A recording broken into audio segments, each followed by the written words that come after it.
వాక్యం నాలుగోదిగా ఏం చేస్తుందంటే, రండి దేవుని యొక్క వాక్యం చూసినట్టే ద్వితీయోపదేశకాండం 27వ అధ్యాయం 26 వచనం. Book of Deuteronomy chapter 27 verse 26. 27వ అధ్యాయం ద్వితీయోపదేశకాండం 26వ వచనం చదవండి.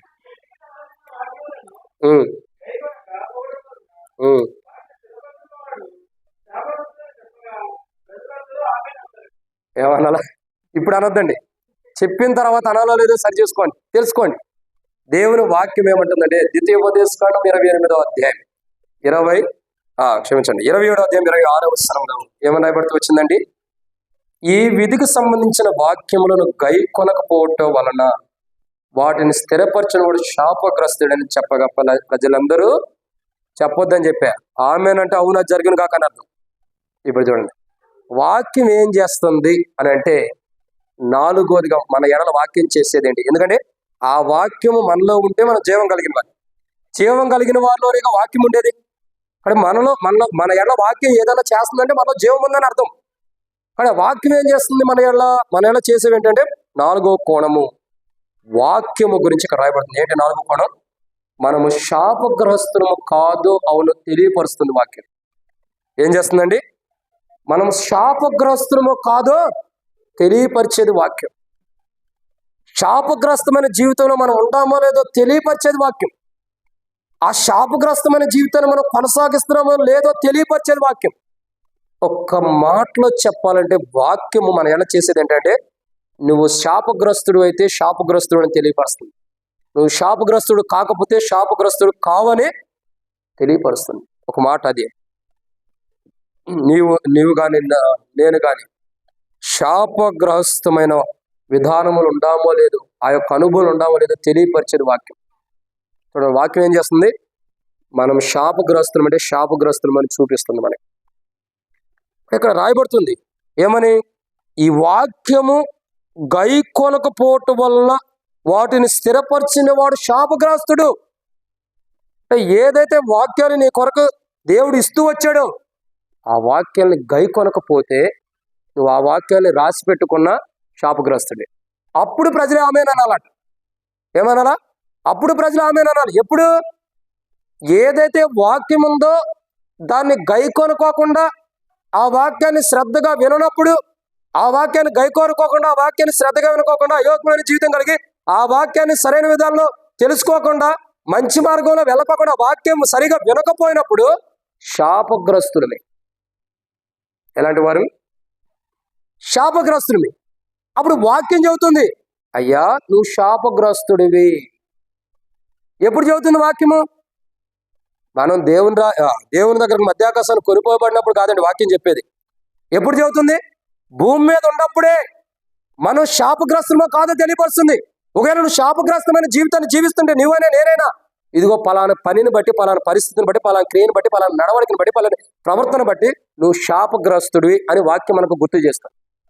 దేవుని వాక్యం అంటది కదా, దేవుని వాక్యం ఏం చేస్తుందంటే శాపగ్రస్తులమని మనం తెలియపరుస్తుంది. ఏదైతే శాపగ్రస్తమైన జీవితం మనలో ఉందో, ఏ శాపగ్రస్తమైన జీవితం మన జీవితంలోకి వస్తుందో ఆ శాపగ్రస్తమైన జీవితం మనకు తెలియపరుస్తుంది. ఇదిగో నువ్వు శాపగ్రస్తుడివి. ఆ తెలియపరచడం మనకు మంచా చెడా? మీరు చెప్పే మాటను బట్టి నెక్స్ట్ స్టెప్ ఉంటుంది. ఇప్పుడు ఆ వాక్యం మనం శాపగ్రస్తుడని తెలియపరచడం మనకు మంచా చెడా? ఎందుకు మంచిది? తెలుసుకోవడానికి అవకాశం, అంటే వాక్యం నువ్వు శాపగ్రస్తుడని తెలుసుకోవడానికి నీకు మంచిగా ఉంది. అదే అస్సలు కోణం రావాలక్క. మధ్య మధ్యలో ఆపేస్తే ఒక్క మాటకి తెలుగులో ఒక్క కొమ్మ ఆగిపోయినా కదా దాని అపార్థం పోయింది. అవునా కదా? అపార్థం మారిపోయింది. కానీ చూడండి, ఒక్క కోణం అర్థం చేసుకోండి. ఇంగ్లీష్ భాష నుండి అనేకమైన అర్థాలు అవుతాయి, తెలుగు నుండి ఒక్క కొమ్ము పోయిన అర్థాలన్నీ పోతాయి, తప్పుగా వచ్చేసింది. అర్థం చేసుకున్నట్లయితే ఏమని చెప్తూ వచ్చాను? తెలుసుకోవడం వల్ల శాపగ్రస్తులం అని. మంచిదా కాదా? మంచిదేనా? ఓకే. నువ్వు శాపగ్రస్తులను తెలుసుకున్నప్పుడు నీకు మంచి అని ఎట్లా అనిపించింది? సరి చేసుకుంటున్నావు. మంచిది. చాలా మంచి సమాధానం ఇచ్చారు. దేవుని వందనాలు. ఇక్కడ శాపగ్రస్తులమే. ఒకప్పుడు నువ్వు శాపగ్రస్తులు అని నీకు తెలీదా? బల్ల దగ్గరికి రాక మునుపు, బాప్తిసం తీసుకోక మునుపు శాపగ్రస్తుడు శాపగ్రస్తురాలు అని తెలీదా? తెలుసా తెలీదా? తెలియదు. మరి ఇప్పుడు తెలిసిందా? మంచిదైతే. కానీ ఒకప్పుడు తెలియదు, ఇప్పుడు తెలిసింది. నేనేమనుకుంటామంటే పాపం వల్ల వచ్చే జీతం మరణం. అంటే మరణం అనేది శాపగ్రస్తమైంది కదా. మన జీవితం ఒక శాపగ్రస్తమైన జీవితం అంటే నరకానికి వెళ్ళిపోతున్నామని తెలీదా? అంటే ఎవరు అంటారు పొద్దున్నే లేచి ఎవడన్నా తిట్టాడంటే ఎవరు తదాస్తు అంటే ఏమైంది, అది జరిగిపోయిందండి. అందుకే పొద్దున్నే లేచిన వాడు కాకుండా బూతులు తిట్టకూడదండి. లోకంలో సామెత అండి, మనకు కాదు వర్తించేది, మనం ప్రార్థన చేసుకున్నాం కాబట్టి మనకేముండదు. చాలా మంది అట్ట అంటారు, భయపడేవాళ్ళు అట్ట అంటారు. అని ఒక గుర్తుపెట్టుకోండి, పొద్దున్నే రేసి కాదు పొద్దుకోకిన తర్వాత కాదు, ఎప్పుడైనా మనం అన్న మాటల్లో దేవుడు చూసుకుంటాడు అంతే. కానీ ఓటమోటికి వాస్తవం ఏంటంటే ప్రియుల బైబిల్ చదువుతున్న మాట శాపగ్రస్తులని చెప్పడం ద్వారా మనకు మంచే. ఎందుక మంచి? మనలో ఉండే శాపాన్ని సరిచేసుకోవడానికి అవకాశం. మనం దేని విషయమే శాపగ్రస్తులమయ్యామో, ఎందుకొరకు శాపగ్రస్తులుగా మార్చబడ్డామో, దేని విషయంలో శాపగ్రస్తులమయ్యామో అది తెలియపరచడం ద్వారా కోల్పోతున్న జీవం మనం కలిగి ఉంటాం. తద్వారా ఏమైంది, దేవుని రాజ్యంలో ఒకరోజు ప్రభు మనం ఉంచబోతున్నాడు, ఉంటాము. ప్రభు ఒకవేళ మధ్యాకాశానికి వచ్చినప్పుడు సజీవులమై ఉన్న మనలో జీవం ఉండింది. ఎందుకంటే శాపగ్రస్తమైన జీవితం కలిగిన వారిలో జీవం లేదండి, క్రీస్తు జీవం. యేసు ప్రభు వారు మన కొరకై సిలువలో ఎలా వేలాడబడ్డాడు? ఎలా వేలాడబడ్డాడు? 2 చేతులు 2 కాళ్ళు అలా వేలాడబడ్డా? ఎలా వేలాడబడ్డాడు? శాపగ్రస్తుడుగా మన నిమిత్తమే కలువరి శిలని వేలాడబడ్డాడు. వాక్యంలో ఉన్నదన్నమాట. మన నిమిత్తమే శాపగ్రస్తుడిగా చేయబడ్డాడు. శాపగ్రస్తుడిగా మన కొరకే శిలువలో వేలాడబడుతూ వచ్చాడంటే మనం శాపగ్రస్తులమే. మన శాపాన్ని శాపగ్రస్తులమైన మన జీవితాన్ని మార్చడం కొరకు ఆయన కలువరి శిలలో వేలాడబడుతూ వచ్చాడని రక్తాన్ని చిందించాడు. ఆ రక్తం ద్వారా శాపగ్రస్తులమైన మన జీవితం నుండి విడుదలిచ్చి పవిత్రులుగా చేస్తూ వచ్చాడు. ఇప్పుడు శాపగ్రస్తులైన జీవితం నుండి విడుదల పొందిన మనం మరలా శాపగ్రస్తులు అవుతున్నామంటే వాక్యాన్ని సరిగ్గా వింటలేదని అర్థం. వాక్యం ఏం చేస్తుంది? మనం శాపగ్రస్తులమే కాకుండా కాపాడుతుంది. ఒకవేళ శాపగ్రస్తులమైతే ఇదిగో నువ్వు దీన్ని బట్టి శాపగ్రస్తుడు అయ్యావని తెలియపరుస్తుంది. అసలు నువ్వు వాక్యం విని నువ్వు శాపగ్రస్తులను గ్రహిస్తున్నావు అంటే అర్థం ఏంటి? వాక్యాన్ని శ్రద్ధగా వినలేదని అర్థం. అంతకు ముందు ఇప్పుడు నువ్వు వాక్యం విని శాపగ్రస్తుడు పలానా విషయంలో నేను అయ్యానని తెలుసుకున్నావంటే ఇంతకు ముందు వాక్యాన్ని సరిగ్గా విన్నా. అర్థమవుతుందండి? ఇంతకుముందు సరిగ్గా ఉంటే ఇప్పుడు నువ్వు శాపగ్రస్తుడు అని ఎట్లా తెలుసుకుంటావు? పవిత్రుడే కదా నువ్వు. అంటే ఇప్పుడు శాపగ్రస్తుడు అని తెలుసుకుంటున్నావంటే ఇంతకు ముందు సరిగ్గా వాక్యం విన్నా. అది అయితే ప్రియులారా, వాక్యం ఎప్పుడు నమ్మదగింది. వాక్యం ఎప్పుడు ఎలాంటిది? నమ్మకమైనది. వాక్యం ఎలాంటిదంటే మన ఎడల వాక్యం మన ఎడల చేసేవి 4వ కోణం. ఏం చేస్తుంది వాక్యం? మన ఎడల మనం శాపగ్రస్తులమని తెలియపరుస్తుంది.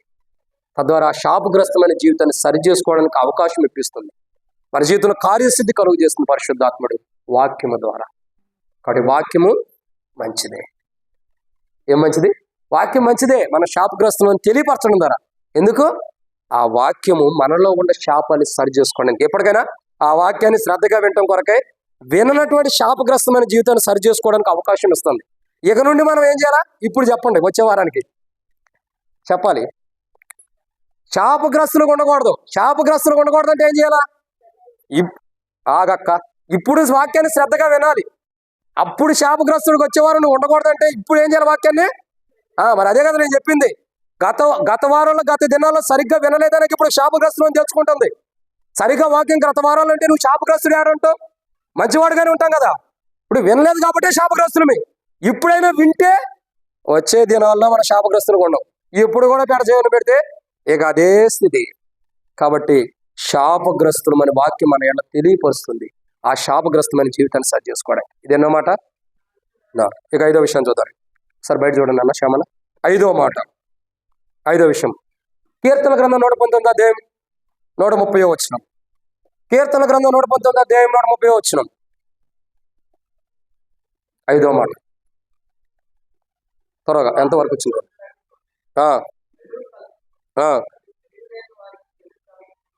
తెలివి లేని వారికి. కాబట్టి ఇక్కడ 5వ కోణము వాక్యం మన ఎలా చేసేవి. 5వదిగా మన ఎలా చేసేది ఏంటంటే 5వ మాట, తెలివి లేని వారికి తెలివినిస్తుందంట వాక్యం. మన ఎలా ఏం చేస్తుందండి? తెలివి లేని మనకి తెలివినిస్తుంది. అంటే తెలివి లేదంటే మనం ఎలాంటి వారము? తెలివి లేదంటే మనం ఎలాంటి వారు? తెలివిని ఏమంటాం ఇంకో కోణంలో? జ్ఞానం లేనివాడు. జ్ఞానం లేనివారు. జ్ఞానం లేనివారు ఎలాంటి వాడు? మళ్ళీ దానికే పెట్టండి అమ్మ. జ్ఞానం లేనివాడు తెలివివాడు, తెలివి లేనివాడు, తెలివి లేనివాడు, జ్ఞానం లేనివాడు. ఇక ఇంకో మాట లేదు దానికి అర్థం. జ్ఞానము లేనివాడు బుద్ధిహీనుడు. ఎవరు? బుద్ధిహీనుడు. జ్ఞానం లేదు కాబట్టి తన వీపుకు దెబ్బలు తింటాడు, అంతే కదా? జ్ఞానం లేనివాడు బుద్ధిహీనుడు. మరి సామెతల్లో ఎందుకు రాయబడుతూ వచ్చింది జ్ఞానం లేనివాడని బుద్ధిహీనుడని? అదే కారణం. బుద్ధిహీనుడు ఏం చేస్తాడో చూడండి, రండి. సామెతల గ్రంథం, ఇది మనం చక్కగా చూడాలి. సామెతల గ్రంథం నేను చూసినట్టున్నా ఉపవాస ప్రార్థనలు కూడా కొంతే. సామెతల గ్రంథం ఎన్నో అధ్యాయము? 22 7వ అధ్యాయం అమ్మ. సామెతల గ్రంథం 7వ అధ్యాయం. సామెతల గ్రంథం, the book of Proverbs, chapter 7 verse 7. సామెతల గ్రంథము 7వ అధ్యాయం 7వ వచనం. జ్ఞానము లేని వారి మధ్యను, యవ్వనుల మధ్యను ఒకడు కనపడ్డాడండి. జ్ఞానం లేని వారి మధ్యను, యవ్వనుల మధ్యను బుద్ధి లేని వాడు కనపడ్డాడంట. ఏం చేస్తున్నాడు అన్న? చదవండి అక్క, ఏం చేస్తుంది చదువు.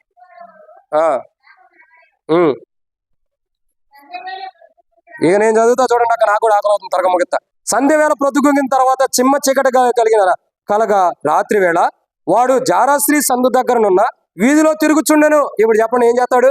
యవనస్తులు లేరమ్మా అన్నా, వంట దగ్గర యవనస్తులు ఉంటే బయటకు పంపండి అన్న, లోపల పంపండి. యవనస్తులు లోపల పంపండి. కానీ దేవుని యొక్క వాక్యం చూసినట్టే ఏం చేస్తున్నాడు బుద్ధి లేనివాడు? చెప్పండి, బుద్ధి లేనివాడు ఏం చేస్తున్నాడు? సంధ్య వేళ ప్రొద్దుగుంకిన తర్వాత సాయంకాలం 5ంటికి 6ంటికి ఎప్పుడో ఒకప్పుడు చెప్పు, ఎవరు? యోబు. ఏం చేస్తాడు జ్ఞానం లేనివాడు, బుద్ధిహీనుడు? వీధుల్లో సందుల్లో ఇప్పుడు చెప్పండి, ఇక ఖాళీగా తిరిగేవాడు ఎవరో చెప్పండి. అన్నా ఫ్రెండ్స్ ఉంటారు అన్న, వాడు పెడుతున్నాడు వీడు పెడుతున్నాడు వెళ్ళాలనుకుంటాం కదా. బుద్ధి లేనివాడు బయట తిరుగుతాడు. బుద్ధి లేనివాడు వ్యర్థంగా సమయాన్ని వ్యర్థపరుచుకుంటాడు. బుద్ధి లేని, జ్ఞానం లేనివాడు సంత వీధుల్లో తిరుగుతాడు. సంత వీధులు అంటే మార్కెట్లు కాదండి, ఖాళీగా తిరుగుతూ ఉంటాడు ఎందుకు పనికిరాని విధానంలో. పాత దినాల్లో సంత అంటే ఎలా ఉండేది తెలుసా? మార్కెట్ అంటే అంగడి, మన తెలంగాణ భాషలో చెప్పాలంటే పాత దినాల్లో అంగడి ఎలా ఉంటుంది తెలుసా? అంగట్లో స్త్రీలను కూడా అమ్మేవాడు. ఎవరిని అమ్మేవాడు? స్త్రీలని. ఎవరన్నా ఒక వ్యక్తి వివాహం చేసుకుంటే తన భార్యని ఇంకొకరికి అమ్మేసేవాడు కొంతకాలం డబ్బు కోసం. అది బైబిల్లోనే ఉంది, నా దగ్గర అబద్ధం కాదండి. ఒక ప్రవక్తని వెళ్ళి దేవుడు పెళ్లి చేసుకోమంటాడు.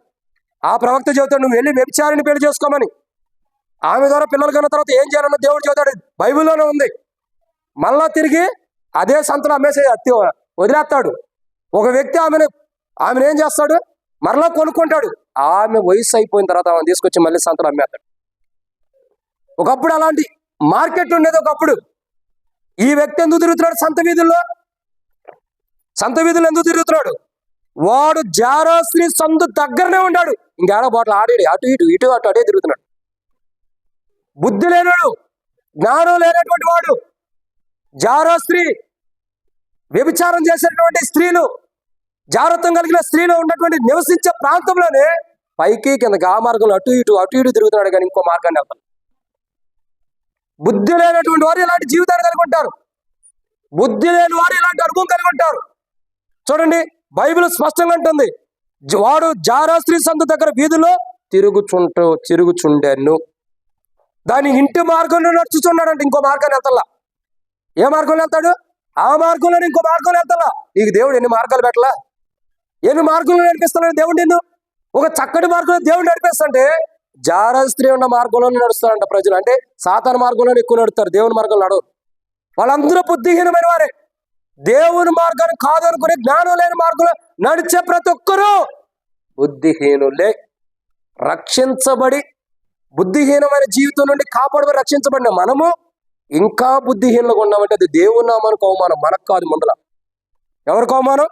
లేదా బుద్ధిహీనమైన జీవితాన్ని భూమి మీద జీవిస్తున్నామంటే అవమానం ఎవరికంటే దేవునికే, మనకంటే ఎక్కువగా. ఎందుకంటే మనం సృష్టించిన సృష్టికర్త ఆయన. ఇప్పుడు చూడండి, ఎందుకు దేవునికి అంటున్నానంటే మనకంటే ఎక్కువగా. ఎవరైనా పిల్లలు తప్పు చేశారు అనుకో, తల్లిదండ్రులను తిడతారా పిల్లలను తిడతారా? మొదట ఏం పెంచాడు, ఇదిగో పలానా ఏం పెంచాడు, ఆ కొడుకుని కూతుర్ని ఏం పెంచాడు, పలానా ఆమె ఎలా పెంచిందని తల్లిదండ్రులు తిడతారు. ఇప్పుడు మన తల్లి అయిన తండ్రి అయిన ఎవరు? యేసు ప్రభు వారే. మన కొరకే ప్రాణం పెట్టి చనిపోయి తిరిగి వచ్చాడు. ఆయన మనకు సహోదరుడు, ఆయన మనకు తల్లి తండ్రిగా ఉంటూ వచ్చాడు. ఇప్పుడు అందరూ తిట్టేది ఎవరిని? నువ్వు తప్పు మార్గంలో ఉంటే, నువ్వు బుద్ధిహీనుడుగా బుద్ధిహీనురాలుగా నువ్వు నేనుంటే తిట్టేది నిన్ను నన్ను కాదు. మన కొరకే ప్రాణం పెట్టి కలువరిశిలో చనిపోయిన ఆయన తిడుతున్నారు అందరూ కూడా. అందుకే చాలా మంది చూడండి, మనం అజ్ఞానం వలె బుద్ధిహీనం వలె మనం నివసించే ప్రాంతంలో సాక్షాత్తంగా జీవించలేక అజ్ఞానం వలె బుద్ధిహీనమైన జీవితాన్ని జీవించినప్పుడు చాలా మంది అనుకుంటారు, వీళ్ళు కూడా క్రైస్తవులేనా, వీళ్ళు కూడా దేవుని బిడ్డలేనా అని మన గురించి ఎంతమంది అంటారు? మన ముఖం మీద అనపోయినా అనరు అంటారు. అప్పుడు ఏం జరిగింది? ఎవరికి అవమానం? అది దేవుని నామానికి అవమానం. అంటే ఎవరిని తిడుతున్నారు ఇప్పుడు? మన బుద్ధిహీనమైన జీవితాన్ని బట్టి. అంటే మనం చేతులారా మన జీవితం సరిగా లేక బుద్ధిహీనమైన జీవితాన్ని జీవించడాన్ని బట్టి దగ్గరుని మనమే దేవుణ్ణి తిట్టించినట్టుంది మన జీవితం. అది మంచిదేనా? దేవుడు నిన్ను మంచివాడుగా చేస్తున్నాడు, బుద్ధిమంతుడు జ్ఞానవంతుడిగా చేస్తున్నాడు. యాకోబు పత్రిక 1:5 జ్ఞానం కొద్దిగా ఉన్నవాడు దేవుడిని అడగడం సమృద్ధికి ఇస్తాడంటే నిన్ను జ్ఞానవంతుడిగా చేయడానికి దేవుడు ఇష్టపడుతున్నాడు, బుద్ధిహీనుడిగా చేయడానికి కాదు. మరి మనం బుద్ధిహీనమై దేవుడు మనకు అవమానం తేవటం ఏంటి? దేవుడేమో నేను గొప్పడు చేయకుండా నీవు నేనేమో దేవుని దిగజారుస్తున్న. ఒక మాట తెలుగు భాషలో చెప్పాలంటే దేవుని ఏం చేస్తున్నాం? దేవుని నామాన్ని దిగజారుస్తున్నాం. దాన్ని బైబిల్లో ఒక మాట రాయబడుతూ వచ్చింది ఏంటి? యెహోవా నామమును వ్యర్థముగా ఉచ్చరించువాడు. అదే ఆయన నామాన్ని దిగజారు చేస్తున్నాం మనం, శాపగ్రస్తులు. ఒక మాటలో చెప్పాలంటే బుద్ధిహీనమైన జీవితం. ఇక్కడ తెలివి లేనివారు, అలాంటి వారు తెలివి లేనివారు. అందుకే బుద్ధిహీనమైన జీవితాన్ని జీవిస్తున్నాం. తెలివి కలిగిన వారు అయితే మంచి మార్గంలోనే ఉంటాం కదా, ఉండమా? మంచి మార్గంలోనే ఉంటాం. అదే బైబిల్ మనతో సెలవిస్తున్నమాట. తెలివి నేర్పిది మనకి, బుద్ధిహీనతతో ఉండ మనకి తెలివి నేర్పిది, జ్ఞానం నేర్పిది. అయ్యా నువ్వు అట్లా ఉండకూడదు, జారస్త్రీ మార్గంలో వెళ్ళకూడదు, దాని సందులో తిరగకూడదు, అనుభవంలో ఉండకూడదు. వారి యొక్క అనుభవం ఒక రోజు నరకానికి తీసుకెళ్ళింది, జారస్త్రీ యొక్క అనుభవం. నువ్వు వెళ్ళొద్దు, అలా ఉండకూడదు, అలా ఉంటే మంచి జీవితం కాదని నేర్పించేది వాక్యం. అంటే జ్ఞానం లేని మనకి జ్ఞానాన్ని ఇస్తుంది, తెలివి లేని మనకి తెలివిని కలిగిస్తుంది వాక్యం. అలాంటి వాక్యాన్ని మనం ఏం చేయాలా? శ్రద్ధగా వినాలి. ఇప్పుడు చూసుకోండి, నా జీవితంలో ఒక తెలివిని నేర్పించే వాక్యాన్ని, మనం జ్ఞానాన్ని నేర్పించే వాక్యాన్ని అశ్రద్ధగా వింటే మనం ఏం చేస్తున్నాం? జ్ఞానాన్ని కోల్పోతున్నాం. మనం నష్టపోయే చివరికి జ్ఞానమే. అందుకేం చేయాలి? ఈ వాక్యాన్ని శ్రద్ధగా విన్నప్పుడు జ్ఞానం నీకు ఆటోమేటిక్ వచ్చేస్తుంది. ఈ వాక్యం మనలో చేసేది ఏంటంటే తెలివి లేని మనకు తెలివినిస్తుంది ఈ వాక్యం. ఒక మాటలో చెప్పాలంటే తెలివి తక్కువ వారమైన మనల్ని తెలివి కలిగిన వారిగా చేస్తుంది, తెలివి తక్కువ వారమైన మనల్ని తెలివి కలిగిన వారిగా చేస్తుంది. అది వ్యాఖ్యానంలో రాయబడుతూ వచ్చింది, బైబిల్ వ్యాఖ్యానంలో. తెలివి తక్కువ వారమైన మనల్ని తెలివి గలవారుగా చేస్తుంది. కాబట్టి వాక్యం చాలా ఇంపార్టెంట్. కాబట్టి యవనస్తులనే కాదు, ఎవరైనా సరే సంత వీధుల్లో పనికి మాలిన మార్గంలో నడిచి ఏమారు సీసీ రోడ్లో కాలక్షేపం, ఫ్రెండ్స్తో టైం వేస్ట్ చేయొద్దు. ఎవరైనా యవనస్తులే కాదు, ప్రతి ఒక్కరు ఏం చేయాలి? మనము ప్రార్థనా జీవితం కలుగుతాం. సమయం దొరికితే ఒకరోజు తెలిసిద్ది, రక్షించబడితే పలానా రోజు పలానా టైంలో నేను అనవసరంగా సమయాన్ని వ్యర్థం చేసుకున్నానే, నా స్నేహితుడు సమయం గడిపి నేను అప్పుడే రక్షించబడి ఉంటే ఈ పాటికి నేను ఎంతో ప్రార్థనా పరుణ్ణి అయ్యాడని ఒకరోజు మనం దుఃఖపడాల్సిన దినం రాబోతుంది. అందుకే ఖాళీగా మార్గంలో సీసీ రోడ్డుల్లో అక్కడ ఎక్కడ ఆరుగుల మీద కూర్చొని టైం పాస్ చేయొద్దు. ప్రార్థనా జీవితం కలిగి ఉండాలి. బుద్ధి లేని వారు అలా చేస్తారు, బుద్ధి కలిగిన వారు ప్రార్థనా జీవితం కలిగి ఉంటారు, జ్ఞానం కలిగి దేవునితో సావాసం కలిగి ఉంటారు. కాబట్టి ప్రియులారా, దేవుని వాక్యం అంటుంది బుద్ధి కలిగి ఉండాలి. బుద్ధి కలిగి ఉంటే మనకి మంచిది, లేకపోతే ఒకరోజు నష్టపోతాం. కాబట్టి అలా జరగకూడదు, అలా నష్టపోకూడదని మన జీవితం జాగ్రత్తగా ఉండాలని దేవుని వాక్యం. ఒక మాట చదవండి, సామెతల గ్రంథం 8:1. తెలివి తక్కువ వారి గురించి సామెతల గ్రంథం 1 ఏం చెబుతుందో చూడండి. సామెతల గ్రంథం 8:1. జ్ఞానం ఏం చేస్తుందండి? తెలివి లేని వారికి తెలివినివ్వటం కొరకే జ్ఞానము అరుపులు పెడుతుందంట, కేకలు పెడుతుందంట. ఘోషిస్తుందంటే అర్థం ఏంటి? కేకలు వేస్తుంది జ్ఞానము. అయ్యా నీకు జ్ఞానం లేదు, అమ్మా నీకు జ్ఞానం లేదు, అయ్యా నువ్వు తెలివి తక్కువడివి, అమ్మా నువ్వు తెలివి తక్కువ దానివి, ఈ జ్ఞానం తెచ్చుకో, ఈ జ్ఞానం తీసుకో, ఈ జ్ఞానం నువ్వు కలిగి ఉండని జ్ఞానము ఘోషిస్తుంది, కేకలు వేస్తుంది, అరుస్తుంది జ్ఞానం. జ్ఞానం అరుస్తుంది మన కొరకు, తెలివి తక్కువ వారమైన మన కొరకు జ్ఞానము కేకలు వేస్తుంది. ఇదిగో నీలో తెలివి తక్కువ జ్ఞానం ఉంది, ఇదిగో తెలివి కలిగిన వాడుకుంటూ తెలియగలిగిన సహోదరికి ఉండని జ్ఞానం ఘోషిస్తుందంట, కేకలు వేస్తుంది. ఈరోజు చాలా మంది ఆ జ్ఞానాన్ని సరిగా వాడుకోలేని వారు ఉన్నారు. ఎన్నమాట ఇది? 5. వాక్యం ఏం చేస్తుందంటే, వాక్యం మన ఎడల చేసేవి 5వదిగా జీవం కలిగిన వారుగా మనల్ని నింపుతుంది. ఆ జీవం కలిగిన వారు కూడా మన ఎడల వాక్యం చేసేవి ఏంటంటే 5వ కోణం. వాక్యం ఏం చేస్తుంది? మన ఎడల తెలివి లేని మనకు తెలివినిస్తుంది. ఇప్పుడు తెలియగల వారమా, తెలివి తక్కువ వారమా? ఒకప్పుడు తెలివి తక్కువ వారమే, ఇప్పుడు తెలియగలిగిన వారు కూడా. ఇప్పుడు కూడా ఇంకా తెలివి తక్కువ వారమే అని అన్నాము, ఇంకేంటి ఇక మనం మరలా దారి తప్పిపోయామని అర్థం. కాబట్టి దేవుని యొక్క వాక్యం ముగించేద్దామండి, సమయం అయిపోయింది, సిగ్నల్ వచ్చింది. కాబట్టి తెలివి ఇస్తుంది వాక్యం, జ్ఞానం ఇస్తుంది. ఆ జ్ఞానం కలిగిన వారు నమ్ముకుంటారు. బల్ల దగ్గరికి వస్తున్నామంటే బల్ల అంటే ఏంటో జ్ఞానం తెలుసుకోవాలి, ప్రభు దేహం అంటే ఏంటో జ్ఞానం తెలుసుకోవాలి, ప్రభు రక్తం అంటే ఏంటో జ్ఞానం తెలుసుకోవాలి, అసలు ఇక్కడ రాసిన వాక్యం ఏంటో కూడా నువ్వు జ్ఞానం తెలుసుకోవాలి. అవన్నీ తెలియకోకుండా బల్ల పాల్గొన్నావు అనుకో, ఏముండిద్ది? ఏమైతే అవన్నీ తెలియకుండా బల్లలో పాల్గొంటే గుడ్డోడేళ్ళు గుంట్లో పడ్డట్టే.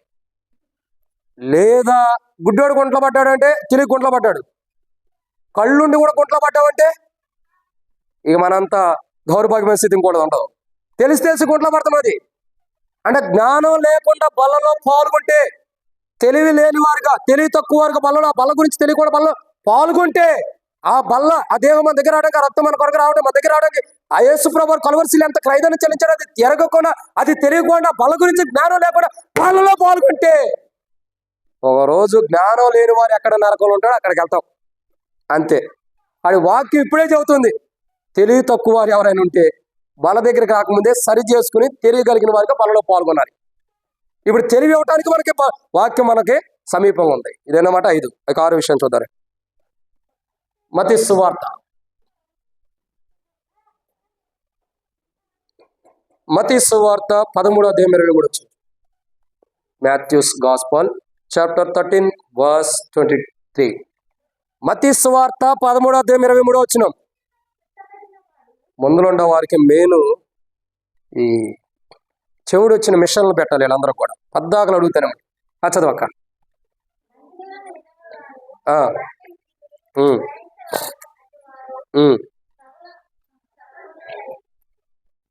నేను చదువుతా లెక్క ఆగండి. మంచి నేలన విత్తబడిన వాడు వాక్యం విని గ్రహించువాడు, అట్టివాడు సఫలులై ఒకడు 100 గాను, ఒకడు 60 గాను, ఒకడు 30 గాను ఫలించెను. ఇక్కడ 6వదిగా ఈ వాక్యం మన ఎలా చేసేది ఏంటంటే, మనకు అనుగ్రహింపబడిన ఈ వాక్యం మంచి జీవితాన్ని ఇస్తుంది. ఏమిస్తుందండి? మంచి జీవితాన్ని తెలియపరుస్తుంది. ఇది మంచి జీవితం అని. చూడండి, వాక్యం ఏముంటుంది? ఒక వ్యక్తి విత్తనాలు తీసుకుని, మంచి విత్తనాలు తీసుకుని జల్లటానికి వెళ్ళాడు. చెడ్డ విత్తనాలు తీసుకెళ్ళాడా? చచ్చిపోయిన విత్తనాలు, పనికిరాని విత్తనాలు తీసుకెళ్ళాడా? మంచి విత్తనాలే తీసుకెళ్ళాడు. తీసుకెళ్ళిన తర్వాత ఏం చేశాడు? జల్లుతున్నాడు. కొన్ని జల్లేటప్పుడు ఏం చేసినాయి? పక్కన పడిపోయినాయి.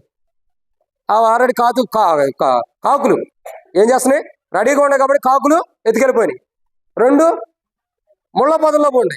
ముళ్ళు పొదల్లో ఉన్నాయి కాబట్టి ముళ్ళు ఏం చేసినాయి? కొంత బుండ ఎదగనిపోకుండా అణిచివేసినాయి. 3వ విత్తనాలు మంచి నెల. నువ్వు ఇంకా వాక్యం చదవాలక్క, బాగా చదవాలి. కాబట్టి 3వ విత్తనం ఎక్కడ? రాతి మీద పడ్డాయి. రాతి మీద పడినాయి కానీ కింద రాయి ఉంటుంది ద్వారా మొక్క అయితే మొలిచింది, కానీ కిందకి వేరు తన్నితేనే మొక్క పైకి ఎదగలిది. ఎంత వేరు కిందకి ఎదిగితే అంత మొక్క పైకి ఎదిగింది. కాబట్టి వేరు కిందకి వెళ్తానికి అవకాశం లేదు కాబట్టి మొక్క ఎదగలేకపోయింది. ఇవన్నీ పోయినాయి. ఇక 4వ కోణమైన వాక్యం ఏంటి? వాక్యం ఆ విత్తనం మంచి నేల పడింది. ఈ మంచి నేల పడింది కాబట్టి ఏమైంది? 100 పంట పండింది. ఇప్పుడు అంటే ఇక్కడ అర్థం ఏంటంటే, వాక్యము మన ఎలా చేసేది ఏంటంటే ఒక 100 జీవితాన్ని మనకిస్తుంది. వాక్యం ఏమిస్తుందండి? ఒక 100 జీవితం, అంటే 100 ఫలాన్ని మనకిస్తుంది. 100 ఫలం ఎలా ఫలించాలో ఆ ఫలభరితమైన జీవితాన్ని మనకిస్తుంది. అదే అంటాడు కదా యేసు ప్రభువు యోహాను సువార్త 15వ అధ్యాయంలో, నా తండ్రి నిజమైన వ్యవసాయకుడు, నా తండ్రి నిజమైన వ్యవసాయకుడు, నాలో ఫలింపని ప్రతి తీగను తీసివేస్తానంటాడు. నాలో ఫలించే తీగ మరి అధికంగా ఫలించాలని ఇష్టపడుతున్నాడు. అధికమైన ఆత్మఫలాలేంటి? మన గలతీలకు రాసిన పత్రికలో మనం చూస్తే ఆత్మఫలాలు చాలా ఉన్నాయి. ఇక అన్నీ వదిలేము. ఇప్పుడు చెప్పుకుంటే చాలా టైం పడింది. ఆ యొక్క ఆత్మఫలాలు చాలా ఉన్నాయి. ప్రేమ, సంతోషం, సమాధానం చాలా ఉండి వస్తున్నాయి. అయితే ఇక్కడ అర్థం ఏంటో ప్రియులారా, అర్థం ఏంటంటే మన జీవితంలో నూరంతల ఫలం అంటే గ్రహించి నూరంతల ఫలాన్ని ఇచ్చేది వాక్యం. ఇప్పించేది ఒక మాటలో చెప్పాలంటే దేవుని దగ్గర నుంచి నూరంతల ఫలాన్ని మనకి ఇప్పించేది వాక్యం. కానీ ఆ వాక్యాన్ని మనం పెడచెవిని పెడతాం. అంటే 100% మనకి మంచి జీవితాన్ని ఇప్పించే వాక్యాన్నే మనం పక్కన పెడతాం. ప్రియులారా, అంటే ఒక మాటలో మనం అర్థం చేసుకుంటే మన జీవితము ప్రతిఫలముగా ఇచ్చేటటువంటి ప్రతిఫలం ఇప్పించేది వాక్యం. వాక్యం ఎలాంటిది? ప్రతిఫలాన్ని ఇచ్చేది. చూడండి, ఒక గొప్ప అనుభవం మన జీవితాలు ఇస్తుంది వాక్యం. ప్రతిఫలంతో కూడిన జీవితాన్ని మనకి ఇస్తుంది. ప్రతిఫలంతో కూడినటువంటి సాక్షాత్మైన జీవితాన్ని మనకి ఇస్తుంది. ఈరోజు మనం బల్ల దగ్గరకు వచ్చిన మన జీవితాలు ఏం చేయాలి? మనం ప్రతిఫలంతో కూడిన జీవితం మనకు కావాలంటే వాక్యాన్ని శ్రద్ధగా వినాలి. అప్పుడు నీలో నాలో జీవం ఉంటుంది. ప్రభు స్వరాన్ని విన్నప్పుడు మనం ఎత్తబడతాం. సజీవులుగా ఉండి వాక్యాన్ని పెడచెవి పెడితే మనలో జీవం ఉండదు. తద్వారా వాక్యం కూడా మనలో ఉండదు. ఆయన వాక్యాన్ని మనం వినాలంటే మనం ఏం చేయాలా? సజీవులుగా ఉండాలి. సజీవులుగా ఉండాలంటే మనలో జీవం ఉండాలి. జీవం ఉండాలంటే ఆయన వాక్యాన్ని మనం వింటే మనలో జీవం ఉంటుంది. ఆ వాక్యమే మన ఏళ్ళ చేస్తున్న కార్యాలు బట్టి మనలో జీవం ఉంటుంది. ఆ వాక్యం మన జీవితంలో ఏం చేస్తుందో వాటిని బట్టి మనలో జీవం వస్తుంది.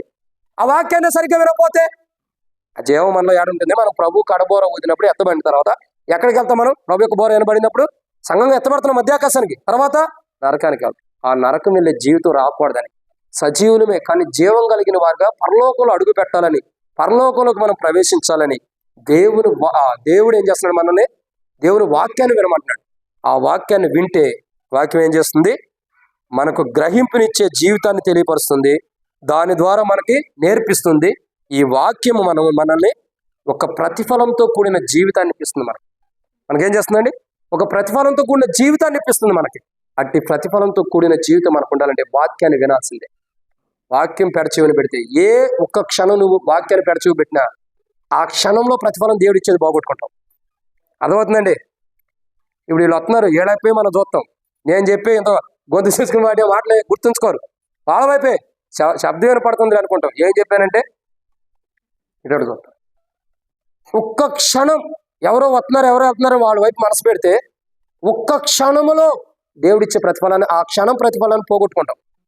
అంటే దీన్ని బట్టి మనం చూడండి ఎలా ఉండాలో. మందిరంలో ఉన్నప్పుడైనా ఎక్కడైనా ఒక్క క్షణం కాదు, అరక్షణం కూడా దేవుడిచ్చే ప్రతిఫలాన్ని పోగొట్టుకోకూడదు. మనం ప్రతి క్షణం దేవుడిచ్చే ప్రతిఫలాన్ని మనం పొందుకోవాలి. పొందుకోవాలంటే ఏం చేయాలా? ఎడ చూడకూడదు. ఏం చేయాలా? శ్రద్ధగా వాక్యం మీద మనసు పెట్టుకున్నాలి. అప్పుడు నువ్వు వినే ప్రతి సమయానికి దేవుడు ప్రతిఫలం ఇస్తున్నాడు. నువ్వు అరగంట తింటే అరగంట ప్రతిఫలం ఇస్తాడు. పావుగంట తింటే పావుగంట ప్రతిఫలం ఇస్తాడు. ఎంత సమయం నువ్వు వింటావు అంత ప్రతిఫలం నీకు ఉంది. ప్రతి క్షణానికి ఆయన లెక్క పెట్టి నీకు ప్రతిఫలం ఇస్తాడు. ఎంత నువ్వు పోగొట్టుకుంటావో అంత ప్రతిఫలం పోగొట్టుకున్నట్టే. దీన్ని బట్టి చూడండి, మందిరంలో మనం ఎలా ఉండాలా? ప్రతి క్షణం, ఎవ్రీ క్షణం ఇంపార్టెంట్, ఎవ్రీ సెకండ్ ఇంపార్టెంట్. ప్రతి క్షణము మనకి ఇంపార్టెంట్. ఎందుకంటే ప్రతిఫలం ఇచ్చేది ప్రతి క్షణం కూడా ఆ వాక్యం ప్రతిఫలం ఇచ్చేటట్టు చేస్తుంది. దేవుని మందిరంలో దేవుని వాక్యం వింటే మన జీవితాల్లో ప్రతిఫలం పొందుకుంటాం. ఈరోజు ఎలా బల దగ్గరకు వచ్చి పరీక్షించుకున్నాం. 7వ మాట చూద్దాం రండి. ఇక 7వ విషయం, వాక్యం మన ఎలా చేసేది. ఎందుకంటే వాక్యము మనం వినటం ద్వారా మనలో జీవం ఉంటుంది. విన్న వాక్యము ద్వారా మన జీవం కలిగిన మన ఎలా వాక్యం చేసేది ఏంటంటే 7వ మాట రండి. కీర్తన గ్రంథం 119వ అధ్యాయం 57 వచనం చివరి మాట ఇది. యెహోవా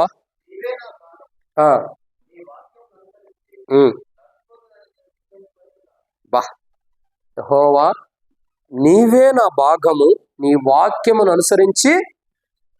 వాక్యం మన ఎలా చేసే 7వ ప్రాముఖ్యత ఏంటి తెలుసా? ఇప్పుడేనండి చివరి మాట, ఇది అద్భుతంగా ఉంటుంది. ఏంటి ఆ మాట తెలుసా? దేవుణ్ణి మనకేం చేస్తుంది? భాగముగా చేస్తుంది. అంటే ఒక్క మాటలో వ్యాఖ్యానంలో ఏం రాయబడుతూ వచ్చిందంటే, ఒక కోణంలో చూస్తే వ్యాఖ్యానంలో నీవే నా వాట అంట. నీకు ఈ లోకంలో ఏదైనా వాటా వచ్చిందంటే దేవుడే. ఏమొస్తుందండి? దేవుడే నీకు వాటా. వాటాలు అంటారు కదా. వాటాలంటే ఏంటి? వాటాలంటే స్థలం అనే కాదక్క, భాగములు. ఏంటి? భాగములు, పంచుకోవటాలు. ఈ లోకంలో ఎవరికి వాళ్ళు పంచుకోక మిగతాగది నీకు వచ్చిన బహుమానం ఏంటి తెలుసా? నీకు వచ్చిన వాట ఏంటంటే నీ దేవుడే. ఏంటి ఆ వాట? నీ దేవుడే. ఈ లోకంలో అందరూ అన్ని పంచుకుంటున్నారు. కానీ చివరికి నీకు వచ్చే వాట ఏంటో తెలుసా? వాక్యం నీకు ఒక భాగాన్ని ఇప్పిస్తుంది. అంటే భాగం అంటే యెహోవా నీవేనా భాగము అంటే ఒక కోట. ఒక మాట చెప్పాలంటే ఒక భాగం ఒకటి నీకు ఏర్పరచి ఒకటి నీకు ఇప్పిస్తుంది ఈ లోకం. ఏంటంటే దేవుణ్ణే నీకు ఇప్పిస్తుంది లోకంగా, క్షమించండి, వాక్యం. వాక్యం నీకు ఏం చేస్తుంది? దేవుణ్ణి నీకు ఒక కోటగా ఇచ్చేస్తుంది. ఎంత గొప్ప ధన్యత చూడండి. ఈ లోకం అందరూ సంపాదించుకుంటున్నారు, అందరూ పంచుకుంటే అన్ని భాగాలు వచ్చేస్తున్నాయి. నీకు వచ్చిన భాగం ఏంటో తెలుసా? నీ భాగము నీ దేవుడే. నీకు వచ్చిన నీ భాగం ఏంటి? నీ దేవుడే. అసలు ఇంత గొప్ప ధన్యత కంటే ఇంకేం కావాలి? వాక్యం అంత గొప్పది వాక్యం. అందుకే ఇంత గొప్ప వాక్యాన్ని విడిచిపెట్టొద్దని చెబుతుంది. అందుకే వాక్యం ఎలాంటిది? చివరికి నీ దేవుడే నీకు వాటాగా తేల్చేసింది. నేను చెప్తూ వచ్చా, ఇంతకుముందు కూడా చెప్పి మాట చెప్పి నేను ముగిస్తా. చిన్నపిల్లల సండే స్కూల్ గురించి ఒక మాట చెబుతూ వచ్చా. సరే మొత్తం చెప్పను, చాలా టైం అయిపోయింది. ఇప్పుడు కూడా కొద్దిగా వంట లేట్ అవుతుంది, వర్షం వస్తుంది కాబట్టి అందుకని కొద్దిగా ఈ వాక్యం కూడా కొద్దిగా ముందర తీసుకొచ్చాం, ముగించేస్తున్నాం. కాబట్టి చిన్నపిల్లల గురించి, సండే స్కూల్ టీచర్ గురించి, ఒక చిన్నపిల్లవాడి గురించి ఒక మాట చెబుతూ వచ్చా లాస్ట్ టైం. అది ఎంతమంది గుర్తుందో తెలియదు కానీ మళ్ళీ చెబుతా. మనకు గుర్తుండదు, గత వారం ఉపవాస ప్రార్థన చెప్పి నిన్న చెప్పిన వాక్యం గుర్తున్నది, అయ్యాం గుర్తుంటే కానీ సరే ఇప్పుడు చెబుతున్నా చూడండి. ఏంటంటే ఒక చిన్నవాడు సండే స్కూల్ టీచర్ పిల్లల్ని అడిగింది. ఏమనంటే ఏమడిగింది మీ సండే స్కూల్ టీచర్? ఏమడిగిద్ది? అడగదు, ఏమి అడిగిద్దా లేదా? ఏమడిగిద్ది? ఏం అడగపోయినా కంటత వాక్యాలన్నా అడిగితే గారా చిన్నోడా అదన్నా చెప్పు. కంటెక్క వాక్యం అంటారు, మంచిది ఏదో వాక్యం. సండే స్కూల్ టీచర్ అడుగుతారు. అట్లాగే ఆ టీచర్ కూడా అడిగింది, సండే స్కూల్ టీచర్. ఏమని అడిగింది? అయ్యా పరలోకం వెళ్తే మీరు ఏం చేస్తారా ఒక్కొక్కడు అని చెప్పి చిన్నపిల్లలు అడిగింది. బాబు చెప్పండి. అందరూ అన్ని చెప్పుకుంటున్నారు, తెలియగలిగినట్టు తెలియలేనట్టు ఎవరికాలు చెప్పుకుంటున్నారు. చివరికి 4 సంవత్సరాలు పిల్లోడు అన్నాడు, బాబు చిన్నోడు. వాడిని అడిగింది, అరే నువ్వేం చేస్తావు నాయనా పరలోకానికి వెళ్తే అంటే? సండే స్కూల్ టీచర్స్ అంటే ఫ్రెండ్లీగా ఉంటారు పిల్లలతో. మనం అరే అన్న పిల్లలు అంటే టీచర్స్ అనగలుగుతారు, ఎందుకంటే వాళ్ళతో అంత క్లోజ్గా ఉంటారు. అట్లా ఉంటేనే వాళ్ళు ఇమిడిపోగలుగుతారు పిల్లలు. కానీ అడుగుతూ వచ్చింది, అరే నువ్వేం చేస్తారు పరలోకానికి వెళ్తా అంటే? కొంతమంది చెబుతూ వచ్చారు, ప్రభు టీచర్ యేసు ప్రభు వారు తల ఎట్లా ఉండేది, ఎంటికలు తెల్లయ్య నల్లయ్య చూస్తాను. ఆయన మరి అక్కడ పుట్టాడు ఇజ్రాయెల్ దేశంలో, తెల్లగొండ నల్లగొండ చూస్తాను ఎంటికలు. ఇంకా ఆయన కాళ్ళు ఎట్టుండయో, ఆయన నీళ్ళు ఎట్టుండయో, ఆయన ముక్కు ఎట్టుందో, ఆయన పళ్ళు ఎట్టుండయో, ఇవన్నీ చూస్తానని చెప్పుకుంటూ వస్తున్నారంట. మనలాంటి వాళ్ళు అందరూ చెప్పుకుంటూ వస్తుంటే 4 సంవత్సరాల్లో మిగిలిపోయాడు. అందరూ అన్ని చెప్పారా? ఒకడేమో సింహాసనం చూస్తానంటున్నాడు, ఒకడేమో ఆయన వేసుకున్న వస్త్రాలు చూస్తానన్నాడు, ఒకడేమో చివరికి ఆయన వదిలిపెట్టి పరలోకం మొత్తం తిరిగి వస్తానంటున్నాడు. అన్నీ అయిపోయినాయి, చివరోడు మిగిలాడు. నువ్వు చెప్పరా బాబు ఏం చెబుతావంటే వాడు చెబుతున్నాడు, ఏమని? టీచర్ నేను పరలోకానికి వెళ్ళినప్పుడు యేసుక్రీస్తు ప్రభు నా కొరకై పొందిన గాయములు నేను చూసి వాటిని ముద్దాడుతాను టీచర్ అంటున్నాడు. ఏమన్నాడు? యేసు ప్రభు నా కొరకై పొందిన గాయములు, చేతి పంచి గాయాలు ఉండే చూసావా, ఆ చేతుల్లో నా కొరకై ఆయన పొందిన గాయముల్లో నేను ముద్దాడతా టీచర్ అన్నాడు. ఆశ్చర్యం, టీచరే షాక్ అయిపోయింది. చాలా ఆమె జీవితానికి ధన్యత. అంత గొప్ప అనుభవం కలిగిన పిల్లవాడు సండే స్కూల్ ఉంటాడంటే ఆ సండే స్కూల్ టీచర్కే ఘనత. ఎంత గొప్ప అనుభవం చూడండి. పరలోకంకి వెళ్ళిన తర్వాత ఏం చేస్తారంటే, నేను నా ప్రభువారు నా కొరకై కలువరిశిలో ప్రాణం పెట్టి చనిపోయి తిరిగి లేచినటువంటి ఆ యొక్క నా కొరకై పొందిన గాయములు చూసి వాటిని ముద్దాడతా. ఆయన వస్త్రాలు ఏంటి, ఆయన సింహాసనం ఏంటి, ఆయన చెప్పులేంటి, ఆయన ఏం వేసుకున్నాడు, పరలోకం ఎలా ఉంది, ఇవన్నీ కాదు, ముందర నా కొరకు ఆయన పొందిన గాయాన్ని నేను ముద్దు పెట్టుకోవాలి. షాక్ అయిపోయింది టీచర్ కూడా. ఎందుకు ఈ మాట చెబుతున్నా అంటే, పిల్లరా తను కోరుకుందేంటి తెలుసా? ప్రభు గాయాల్ని తన భాగంగా కోరుకున్నాడు. ఇంకేం కోరుకోరా? స్వార్థం లేనివాడు, నిస్వార్థమైన వాడు ఆ పిల్లవాడు. ఏం కోరుకున్నాడు? అందరూ కోరుకుంటున్నారు, సింహాసనం అది ఇది ఇవన్నీ కోరుకుంటున్నారు, చూస్తున్నారు. కానీ ఆ పిల్లవాడు కోరుకుందేంటి? ఆ చేతి గాయాన్ని కోరుకున్నాడు. నా కొరకై పొందిన ఆ చేతి గాయం. ఎంత గొప్ప అనుభవం. ప్రియుడా, ఈ రోజు నువ్వు మందిరం నుంచి వెళ్ళేటప్పుడు బయటికి బల్లలో పాల్గొనేటప్పుడు నీ భాగం ప్రభు అయి ఉండాలి, ఇంకెవరు కాదు. నీ భాగం ఎవరై ఉండాలి? నీ వాటా ప్రభువే అయి ఉండాలి. ఇంకెవరైనా అయ్యుండి నువ్వు బలలో పాల్గొన్నావా, అసలు వాటా పోయింది. కొసలు ఎన్నున్న ఉపయోగం లేదు. నేను ఒక చిన్న వీడియో చూసా. ఏంటి ఆ వీడియో తెలుసా? బ్యాంక్ దగ్గర డబ్బులు తీసుకుని వెళ్ళే వాడి దగ్గర డబ్బులు దొంగతనం చేయాలంటే సింపుల్గా బ్యాంకు దగ్గర ఉన్నవాళ్ళు చాలా ట్రిక్స్ ప్లే చేస్తారు. దొంగలు ఎలా ప్లే చేస్తారు తెలుసా? ఒక వ్యక్తి బ్యాగులో డబ్బులు తీసుకుని వస్తారు. ముందర ఈయనతో పాటు బ్యాంకులోకి వెళ్తారు. ఎవరు డబ్బులు ఎక్కువ తీసుకుంటున్నారో చూస్తారు ఫస్ట్. ఒక లోపల ఉంటాడు, ఒక బయట, ఆడేడు చాలా మంది ఉంటారు కదా, చూస్తున్నారు. ఒక ఆయన ఉన్నాడు, అదే పడుచు బుద్ధి లేని వాడు ఒకటి ఉంటాడు కదా, అట్లాంటి ఆయన ఉన్నాడు ఇక్కడ కూడా బ్యాంకు దగ్గర డబ్బులు తీసుకోవడానికి వచ్చాడు, తీసుకున్నాడు. బ్యాంకు బయటకు వచ్చాడు, కొన్ని లక్షలు తీసుకొచ్చాడు. ఆయన కారు ఎక్కుతూ ఉండగా ఆయన దరిద్రం కొద్దీ బయట ఒక 1000 రూపాయల కాగితం పడి ఉంది ఆ కారు దగ్గర. కరెక్ట్గా కారు దగ్గర పార్క్ చేసిన కాడ ఎట్ట పడింది? పెట్టారు కాబట్టి పడింది. ఈయన ఏం చేశాడు?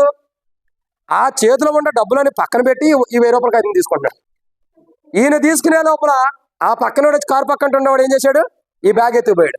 ఈయన 1000 రూపాయల కాగితం చూసి దాన్ని బట్టి దుమ్మంతా తీసేసి తర్వాత ఏం చేస్తాడు? నెక్స్ట్ పాయింట్, జేబులో పెట్టుకుంటాడా? కింద పడ్డ డబ్బుల్ని కళ్ళకద్దుకుంటారు మొదట. అన్ని చేసే పని అదే కదా. రక్షణ లేని వారు క్రైస్తవులు కూడా చాలా మంది అంతే, డబ్బులు కింద పడగానే తీసేసి. ఇంకా నీకు ఇదే కళ్ళకైనప్పుడు ఆయన కళ్ళకెట్ట కనపడతాడు? అయిపోతుంది. ఇక కళ్ళకద్దుకుంటున్నాడు, ఫస్ట్ దులుపుకున్నాడు, చూసాడు, తీసుకున్నాడు, దులుపుకున్నాడు, కళ్ళకద్దుకున్నాడు, జేబులో పెట్టుకున్నాడు. పక్క చూస్తే అసలు బ్యాగ్ లేదు, అసలు లేదు.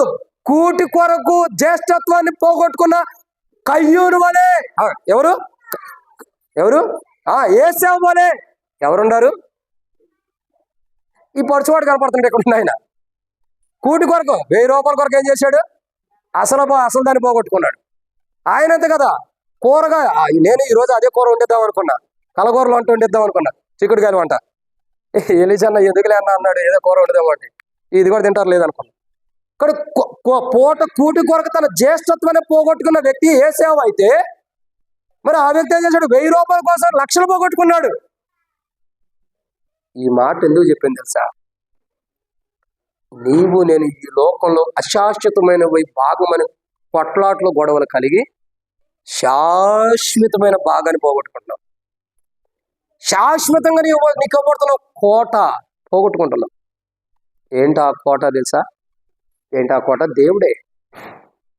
నీ తల్లిదండ్రులు నీకు ఎకరం భూమి ఇస్తే నువ్వు 2 అన్నదమ్ముడు ఉంటే 2 భాగాలు చేసుకోవచ్చు. ఒక అరెకరం నీకు వచ్చేది, ఒక 1/2 ఎకరం నీ తమ్ముడికి వెళ్ళింది. అది భాగం, కోట, నీ వంతునిది. కానీ ఈ లోకంలో నీ భాగం ఏంటంటే దేవుడే. ఈ లోకంలో కదా, పరలోకంలో కూడా. గుర్తుపెట్టుకో. వాక్యం ఏం చేస్తుంది తెలుసా? దేవుడు నీకు వాటాగా వచ్చేటట్టు నిన్ను ఆ మార్గంలో నడిపిస్తుంది. ఇప్పుడు నీ కోట ఏంటి? నీ వాటా ఏంటి? దేవుడే. వాక్యం అంత గొప్పది. వాక్యాన్ని చిన్న చూపు చూడొద్దు. వాక్యం ఏదో ఒక వాక్యం లే. మనోడు సంఘ ప్రార్థనలో కూడా, ఉపవాస ప్రార్థనలో కూడా ప్రార్థన చేయమంటే ఏం చేస్తామో మనకు తెలియదు. తిరిగి వస్తాం. నేను ఎప్పుడు చెబుతా, సంఘ ప్రార్థన వర్తమానాలు విన్న వాక్య వెలుగులో సంఘానికి అవసరమైన చేయమంట. మొత్తం తిరిగి వస్తాం. మనం చేసే ప్రార్థన ఏంటి తెలుసా? వ్యక్తిగతమైన ప్రార్థన. వ్యక్తిగతమైన ప్రార్థన ఏంటి? గంట సేపు చేయి, గంటన్నర చేయి, ఎంతసేపు అన్నా చేసుకో, ఊరు మొత్తం కొరకు చేయి. అది వ్యక్తిగతమైన ప్రార్థన. సంఘంలో అవసరతల నిమిత్తమై ప్రకటించబడి, ఇంకా అవసరతల నిమిత్తమై బాగా కొరకు సంఘం కొరకే ప్రార్థించాలి. సంఘ ప్రార్థన అంటే. ఉపవాస ప్రార్థన అంటే ఎందుకొరకు మనం ఉపవాసం ఉన్నామో, దేని కొరకు ఉన్నామో వాటి నిమిత్తమై క్లుప్తంగా ప్రార్థన చేయడం ఉపవాస ప్రార్థన అంటే. సేవకుడు ఎటు గంటన్నర చెబుతాడు, మనం కూడా అంతసేపు చేద్దామంటే అట్టాగు. కాబట్టి చాలా విషయాలు తెలుసుకోవాలి. ఇంకా మనం పాలు తాగేవారిలాగానే ఉన్నాం. ఇంకా భోజనం తినాలా, అన్నప్రాసనం అవ్వాలా, ఇంకా పాలే తాగుతున్నాం. జాగ్రత్త ప్రియులారా. మన జీవితంలో మనం ఎలా ఉండాలి, ఎలాంటి అనుభూతిలో మనం ఉండాలి? నీ భాగము, నీ కోట దేవుడే ఉండాలి. అశాశ్వతమైన వాటిలో కూరుకుపోయి ఈ రోజుల్లో చాలా మంది మందిరాల్లో కూడా కొట్లాట్లు, గొడవలు మెయిన్ కారణం ఏంటి తెలుసా? మెయిన్ కారణం ఏంటి? డబ్బు. రెండో కారణం ఏంటి? అధికార దాహం. మూడో కారణం ఏంటి? శరీర కోరిక, నేను అక్కడ ఉండాలి, ఇక్కడ ఉండాలి. 4వ కారణం ఏంటి? నేత్రాశ, అందరూ నన్ను చూడాలన్న ఆశ. 5వ కారణం ఏంటి? చెప్పండి పోనీ. దేవుడు అమ్మకూడదు అనుకోండి. నేను ఎప్పుడు అక్కడే జీవించాలి, అక్కడే ఉండాలి. మన జీవితాలు అలాగే ఉండిపోతున్నాయి. గుర్తుపెట్టుకోండి. చాలా మంది మందిరాలు 2 భాగాలు అవి విడిపోవడానికి కారణాలు కూడా ఇవి. ఏంటి ఆ కారణము? ఇదే మెయిన్. వాక్యం సరిగ్గా వినకపోవడం. ఒక క్రైస్తవుడు వాక్యాన్ని సరిగ్గా వింటే సంఘాన్ని చేల్చడు, మందిరాన్ని 2 భాగాలుగా చేల్చడు. ఇప్పుడు చాలా చోట్ల చూడండి, పేర్లు అవసరం 2 కోణాలు మార్చబడిపోతున్నాయి. ఎందుకని? ఇప్పుడు 3వది కూడా వచ్చేది మనకు పోతుంది. ఎందుకంటే నేను కొన్ని ఏంటంటే మన సంస్థలను కాపాడుకోవడానికే. క్రైస్తవులుగా విశ్వాసులుగా దేవుని బిడ్డగా మనం కొట్టు చంపుకోవడానికి కాదు. చాలా మంది యొక్క జీవితాలు వీటిలో నిమగ్నమైపోయి వాక్యాన్ని వినుకోకుండా దేవుని రాజ్యాన్ని పోగొట్టుకున్నారు. ఇంకేమంటారు తెలుసా? మళ్ళీ అన్నా ఈరోజు వాక్యం చూసి ఎట్టుందో పలానా ఆయనకి బాగా గుచ్చుకుంది, పలానా ఆమెకు బాగా గుచ్చుకుంది, ఇదే పని, మనకి ఇంకేం లేదు. వాళ్ళకేలా గుచ్చుకుంటుంది, నీకెప్పుడు గుచ్చుకునేది? ఇది నీకు గుచ్చుకునే చూడం. మన కంట్లో ఉన్న దూలాన్ని చూడకుండా పక్కన వాడి కంట్లో ఉన్న నలుసునే చూస్తాం. గత వారం కూడా అదే చెప్తూ వచ్చింది. అది వద్దు, చూడాల్సింది చూడాలి. చాలా చోట్ల ఇదే మెయిన్ ప్రాబ్లం. వాక్యాన్ని వినకపోవటం ద్వారానే జీవితంలోకి శత్రువు ప్రవేశించడం ద్వారా మన భాగం ఏంటో మనం మర్చిపోవడం ద్వారా సంఘంలో మందిరాన్ని 2 భాగాలుగా చేస్తున్నాం. విషాదం ఏంటో చెప్పమంటారా? ఒకానొక ప్రాంతంలో ఒక మందిరంలో ఇట్లాగ అందరూ సంతోషంగా కూడుకున్న మందిరంలో ఇట్లాగే ఉన్న మందిరంలో అడ్డతెర కట్టేసేసారు. ఒకవైపు ఇంకో బ్యాచ్, ఇంకోవైపు ఒక బ్యాచ్. వాళ్ళు పాటలు పాడుతున్నారు, వీళ్ళు పాటలు పాడుతున్నారు. ఆయన వాక్యం చదువుతున్నాడు, ఈయన వాక్యం చదువుతున్నాడు. వాళ్ళు బాక్స్ పెట్టారు, వీళ్ళు బాక్సులు పెట్టి అంటున్నారు. ఎవరి వాక్యం ఎవరికైనా పడింది? మందిరంలో మధ్యకి అడ్డగొట్టు కట్టేసేసారు. అంతే. ఏంది జీవితం? ఏంది బ్రతుకు? మనకంటే లోకస్తులు బెటర్, బయట ఉండవాలి. కొట్టుకున్న చంపుకున్న కోట్లు ఏదో ఒకటి తీర్చుకుందాం నేను వదిలేస్తాను. ఎంత దారుణమైన జీవితం చూడండి. చాలా మంది అలా అయిపోయింది మందిరాలు. మన దగ్గర అవలేదు, దేవుడు కొందనాలు. చాలా చోట్ల సంగతి చెబుతుంది. మనం అలా ఉండకూడదని చెబుతున్నాం. వాళ్ళ సంగతి మనకెందుకు బ్రదర్ అనొద్దు. అలా ఉండకూడదు భవిష్యత్తులో కూడా. ఇప్పుడే కాదు, సంఘాన్ని చీల్చే దౌర్భాగ్యమైన జీవితం మనకు రాకూడదు. మందిరాన్ని చీల్చే దౌర్భాగ్యమైన పాపం జీవితం మనకు రాకూడదు. ఇంకా సంఘానికి మందిరం మనకు అనేకం చేర్చాలే కానీ చీల్చే జీవితం ఆలోచన మనకు పుట్టకూడదు. అలా చీల్చే అనుభవం కలిగిన వారు తమ భాగమైన తమ కోట అయినటువంటి యేసు ప్రభువును కోల్పోతున్నారు. తమ సొంత రక్షకుడైన యేసు ప్రభువు తన దేవుని కోల్పోతున్నారు. చూడండి, జాగ్రత్త. బైబిల్ అంటుంది, నీ వాట దేవుడై ఉన్నావు. నీకేదన్నా వచ్చిందండి. అందుకే నా జీవితంలో నేను ఇంటి దగ్గర చాలా ఆస్తి ఉందండి. మరి ఆస్తి లేనంత ఆ స్థితిలో నేను లేను. ఆస్తి పరుణ్ణే, మంచి జాబ్ చేసేవాడిని. దేవుణ్ణి నమ్మాను. ప్రభుని నమ్మిన తర్వాత జాబ్ వదిలిపెట్టేసాను, సేవకు వచ్చేసాను. సేవ పిలిచినప్పుడు జాబ్ చేస్తూ వచ్చే ప్రభుని నమ్మిన తర్వాత సేవ పిలిచిన తర్వాత విడిచిపెట్టి వచ్చేసా. ఇంటి దగ్గర ఆస్తి ఉంది, మంచి ఆస్తి ఉంది, మంచి సెంటర్లోనే. శాలేమో వాళ్ళు చూశారు, కరుడు ఉండే మంచి ఆస్తి ఉంది, లేదని కాదు. రోజు తీసుకెళ్తాను మిమ్మల్ని అందరినీ. ఉంది లేదని కాదు, కానీ చిన్న మందిరం కట్టించారు దేవుని కృపను బట్టి. కొంత నేను నా తండ్రి చెప్పింది ఒకటే, మీరు అమ్ముకున్న నాతో పాటు నా తమ్ముడు ఉన్నాడు. మేము వాస్తవానికి 4. నాకు ముందర అక్క, తర్వాత నేను, నా తర్వాత తమ్ముడు, ఆ తర్వాత ఇంకొక తమ్ముడు. నా భార్యకు కూడా తెలియదు ఎంతవరకు మేము ఎంతమంది అన్నాం. 4. 4లో నాకంటే ముందర పుట్టినామని చనిపోయింది, నాకంటే తర్వాత పుట్టిన చచ్చిపోయింది. నేనే మధ్యలో వెళ్ళిపోయినా. ఈ సేవ కోసమే దేవుడు మిగిల్చినట్టు ఉన్నాడు. ఈ నరసాపూర్లి మందిరం కట్టాలని. నా తర్వాత పుట్టినోడు చచ్చిపోయాడు, నా చేతుల ముందరే చనిపోయాడు. ఎట్లా? మా అమ్మగారు ఉయ్యాల్లో వేసి వాష్రూమ్కి వెళ్ళింది. అప్పుడు ఎట్లాంటి బాత్రూమ్లు అవన్నీ లేవు కదా, బయటికి వెళ్తాం ఊరు పెట్టి. అట్టా బాత్రూమ్కి వెళ్ళి వచ్చే లోపల ఏడుస్తూ గొక్క పెట్టి చచ్చిపోయాడు. అంతే జరిగింది. నేను కలరా చూస్తూనే వచ్చాను. ఒక పెట్టి చచ్చిపోయాడు. సేమ్ నేను ఎలా ఉండాలో చచ్చిపోయినాడు అలాగ ఉంటాడు. చచ్చిపోయినాడు ఎలా ఉంటాడు, ఇప్పుడు ఉండవాడు కూడా అట్టగా ఉంటాడు. మేము ముగ్గురు, నేను ఇప్పుడు ఉండ తమ్ముడు పక్కన ఉంటే ఇద్దరము ఒకేలాగా ఉంటాం. నన్ను చూసినాడు మా ఊర్లో అడుగుతారు, అదే మీ అన్నయ్యడు అంటాడు నా దగ్గరకు వచ్చి. నేనే అన్న జీవితం ఒకసారి. అంటే అట్లా దేవుడు ఇచ్చాడు, దేవుడు ఇస్తూ వచ్చాడు. నేను ఒకటే చెప్పాను మా తండ్రికి, ఇదిగో మందిరం కట్టిన స్థలాన్ని మటుకు ఒకవేళ అమ్మాలనుకున్నా అమ్మొద్దు ఎప్పుడు కూడా. ఎందుకంటే మా ఇల్లు స్థలం మధ్యలో ఉంది మందిరం. అటువైపు ఇటువైపు అమ్మేసుకోండి, ఎంత వస్తే అంత, ఎన్ని గజాలు వచ్చినా. అదేదో తమ్ముడి పేరు మీద రాసేయి. వేరే చోట స్థలం ఉంది, అది రాసేయి. ఊర్లో ఇక్కడ మెయిన్ రోడ్లు ఉండదు కానీ, పక్కన ఉండదు కానీ, మొత్తం తమ్ముడి పేరు మీద రాసేసాయి. నాకొద్దు. నేను, నా భార్య, నా పిల్లలు రేపటి దినాన్ని ఊరికి వచ్చి కనీసం నా తండ్రి నాకు ఉండాల్సిన ఆస్తి ఏదని ఏ రోజు నేను అడగను. వీడు కట్టిన ఇల్లు కూడా స్థలంలోనుంది, అది కూడా నేను అడగను. నేను కోరుకున్నది ఒకటే, నేను ఉండాలేపని ఈ లోపల ఆ మందిర స్థలం మటుకి దేవుంది, దేవుని కనుకున్న దేవుంది, ఇంకెవ్వరికి ఇవ్వద్దని చెప్పేసా. నాకు ఆస్తి వద్దు, నా భాగం నా ప్రభు అయినప్పుడు ఈ భూమి మీద ఉన్న ఆస్తి నాకేం ఇవ్వకపోవు. ఆస్తి కోసమే అన్నదమ్ములు కొట్టుకుని కోర్టుల కేసులకి ఎక్కి ఎంతో నష్టపోతున్నారు. ఆస్తుల కోసమే ఎంతోమంది తల్లిదండ్రులు కానీ, బావబామర్దులు కానీ, అత్తామామలు కానీ, తోడుకోడలు కానీ, తోడళ్ళు కానీ ఎంతోమంది కూడా చచ్చిపోయేవాడు చాలా మంది ఉన్నారు. చంపేసి ఆస్తి నాకెందుకు? నా ఆస్తి నా ప్రభువే, ఆయన ఉంటే చాలు. ఇంకే ఆస్తి నాకొద్దు, ఏ ఆస్తి నాకొద్దు. ఇప్పుడు కూడా నా బ్యాంక్ బ్యాలెన్స్లో 22 రూపాయలు, ఇంకో బ్యాలెన్స్లో ఇంకో 50-60 ఉంటాయి, అంత మించి ఎక్కువ ఉండవు అంతే. ఎందుకంటే నా స్వాస్థ్యం నా ప్రభు, ఎప్పుడు ప్రభు దగ్గరికి వెళ్తాను తెలియనప్పుడు ఆయన కొరకు ఎదురు చూడటం నాకు ఇంకొక అవకాశం నాకు లేదు. నేను ఎందుకు చెప్తున్నా అంటే, నీ భాగం ఏంటి? దశం భాగం వేడయ్యాను నేను అంటున్నా, అది వేరే కోణం. అది వేస్తే నీకు మేలు వస్తాయి, వేయకపోతే నువ్వు శాపగ్రస్తుడు. అది దాని విషయాలు తర్వాత ఉంటాయి. నేను కోరేది ఏంటంటే, నీ భాగం ఏంటి? నీ స్వాస్థ్యం ఏంటి? ప్రభువా లేకపోతే లోకంలో ఉండవు? నీ భాగం ఏం? నీవు నేను ఏ భాగం పొందుకోబోతున్నావు సరి చేసుకోవాలి. 7 విషయాలు. మనకు జీవాన్ని ఇవ్వడం కొరకే వాక్యాన్ని మనం వినాలి. మనం వినే వాక్యం మనకు జీవాన్ని ఇస్తుంది. తర్వాత మన ఎడలు చేసేవి ఏంటంటే 7 విషయాలు. మొదటిగా, ఏ పాపం మనం ఏలకోకుండా మన చుట్టూ అడ్డుగా ఉంటుంది, పాపం మన దగ్గరికి రాకుండా. 2, మంచి నడవడిక ఏంటో మనకు నేర్పిస్తుంది.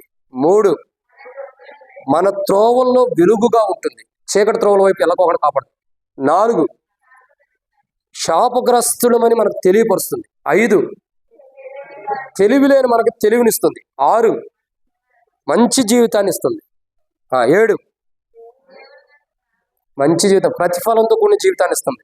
మంచి జీవితం ప్రతిఫలంతో కూడింది. 7, దేవుడే మనకు భాగముగా ఏదోటి చేస్తుంది వాక్యం. ఇంత గొప్ప వాక్యాన్ని మనం అశ్రద్ధ చేసి వినపోతే ఎంత దారుణమైన జీవితం చెప్పండి. ఎంత నష్టపోతామో అర్థం చేసుకోండి. ఈరోజు చివరికి దేవుడే నీ స్వాస్థ్యమైన స్వాస్థ్యాన్ని కూడా నువ్వు పోగొట్టుకుంటావు. చివరికి దేవుడే నీ స్వాస్థ్యాన్ని నువ్వు చేతులారా పోగొట్టుకుంటున్నావు.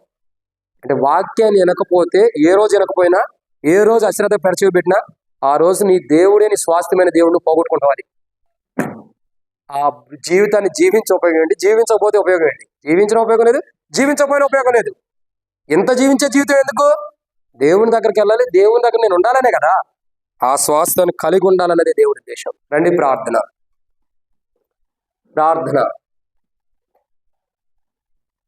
ఎవరు కూడా కళ్ళు తెరవడం అటు ఇటు చూడదు. మమ్మల్ని మిక్కిలిగా ఎక్కువగా ప్రేమించిన ప్రియ పరలోకపు తండ్రి, పరిశుద్ధుడివైన దేవా, మీకు స్తోత్రములు. మీరు ఇచ్చిన కృపకాయ మీకు వందనాలు తండ్రి. మీ ప్రేమను బట్టి స్తోత్రములు. నమ్మదగిన దేవుడుగా మీరు నమ్మకమైన కార్యాలు చేస్తూ వచ్చినందుకే వందనాలు. సమయంలో బలలో పాల్గొంటాడు సాయం చేయండి. మా జీవితాలు ప్రభా బలలో పాల్గొనకు విన్న వాక్య పిలుపులో తీర్మానం చేసుకుంటున్నాం. యేసయ్యా, మమ్మల్ని కనికరించండి. సరిగా లేదు మా జీవితం. సరిగా ఇన్ని దినాలు వాక్యం వినలేకపోతున్నాం. వినలేని ద్వారా ఎన్ని నష్టాలు పోగొట్టుకున్నాము. స్వాస్థ్యమైన నిన్నే పోగొట్టుకున్నాం. క్షమించండి. మంచి మార్గాన్ని పోగొట్టుకుంటున్నాం. నడవడకెళ్ళి చీకటి త్రోవలకు వెళ్ళిపోతున్నాం. వెలుగు త్రోవలు పోగొట్టుకున్నాం. వాక్యం వినని రోజు చీకటి త్రోవలకు వెళ్ళినట్టే. వాక్యం వినని రోజు మంచి త్రోవల నుంచి తొలగిపోయినట్టే. వాక్యం వినని రోజు మా స్వాస్థ్యాన్ని మేము పోగొట్టుకున్నట్టే. ఈ లోకంలోనైనా పరలోకంలోనైనా మాకు స్వాస్థ్యం ఉంది అని అంటే అది మీరే.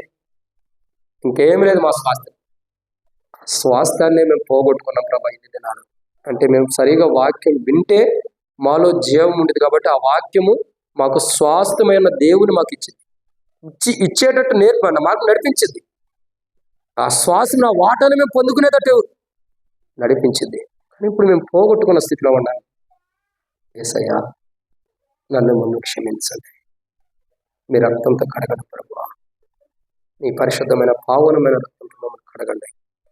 ఏదైతే పరిశుద్ధమైన జీవితాన్ని పోగొట్టుకున్నాం, క్రీస్తులో మాకు అనుగ్రహించండి ప్రభువా. ఎన్ని దినాల వాక్యం సరిగ్గా వెనకపోవటాన్ని బట్టి ఎంతో నష్టం తెచ్చుకున్నా ప్రభువా, క్షమించండి. జీవితాన్ని సరిచేయండి. యేసు ప్రభు నామమున విశ్వాసంతో నా జీవితాన్ని సరిచేస్తూ నా యొక్క వాక్యం వినటువంటి నా తప్పిదములను క్షమించి బలహీనమైన నా జీవితం, 7 అంతల ఆశీర్వాదాన్ని పొందలేకపోయిన నా జీవితాన్ని ఈరోజు సరిచేసి గొప్ప అనుభవం తీసుకురావడం కొరకై ప్రభువైన యేసుక్రీస్తు ప్రభువారి యొక్క నామంలో మీ సహాయం మాకు అనుగ్రహించమని ప్రార్థిస్తున్నాను తండ్రి. ఆమేన్. దయచేసి ఎవరు అటు చూడదు. విలువ కలిగినటువంటి సమయాన్ని అర్థంగా పోవడం చేసుకోవద్దు. పరీక్షించుకుందాం, సరి చేసుకుందాం. ఏం పోగొట్టుకుంటున్నాము గుర్తెరిగి వాక్యం వినకపోవటాన్ని బట్టి. ఈరోజు నేను వాక్యం వింటలేదంటే ఏమి పోగొట్టుకుంటావు తెలుసుకో. తీర్మానం చెయ్యొద్దని నేను అన్నా, కానీ ఈరోజు నువ్వు యొక్క తీర్మానం ఏంటో నువ్వు తెలుసుకో. వాక్యం వినకపోతే నువ్వేం పోగొట్టుకుంటావు. అలా పోగొట్టుకుని బలలో పాల్గొంటే అది దేవునికి మహిమకరమైనది కాదు. ఈరోజు జీవితాన్ని సరి చేసుకుని ఒక మంచి యొక్క అనుభూల బలలో పాల్గొనాలి. ఇది ప్రభు ఉద్దేశం. ఏం పోగొట్టుకుంటున్నావో వాక్యం వినకపోవటాన్ని బట్టి తెలుసుకో. వాక్యం ఇచ్చేవి నువ్వు పొందుకోవట్లేదంటే పోగొట్టుకుంటున్నావు, వాక్యం వింటలేదు కాబట్టి. ఇక్కడ వాక్యం మన ఎడల చేసేవేంటో తెలుసుకో. వాక్యం మన ఎడల చేసేవాటిని పొందుకోవడం కొరకు బల దగ్గరికి వస్తున్న వాళ్ళు సరి చేసుకున్నాం. అటు ఇటు చూడదు, మంచిగా సరి చేసుకుని బల పాల్గొనడం కొరకు మనం సాయం చేయడం. అటు ఇటు చూడదు ఎవరు కూడా. చక్కగా మంచిగా బల దగ్గరికి వస్తున్నప్పుడు ప్రభు మన బలహీనతలు అవిధేయత చూపిస్తుంటే సరి చేసుకుని చక్కగా బలలో మనం పాల్గొనడం ప్రభు సాయం చేయడం.